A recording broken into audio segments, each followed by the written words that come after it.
எந்த கோவில்லையோ இல்லாத சிறப்பு இந்த கோவில்ல இருக்கு. அப்படி என்ன சிறப்பு?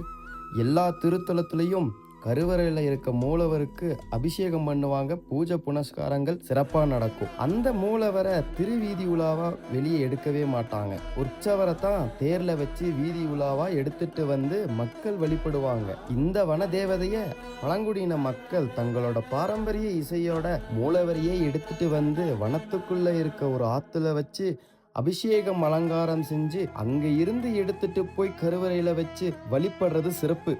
இப்படி கூட அம்மனை தரிசிக்க முடியும். அதுலேயும் இந்த பொக்காபுரம் மாரியம்மன் கேட்ட வேண்டுதலை நிறைவேற்றதில் ரொம்ப சிறப்பு. இப்படி மனசுல நிறைய வேண்டுதலை வச்சிருக்க உங்க ஃப்ரெண்டுக்கு இந்த வீடியோவை ஷேர் பண்ணுங்க.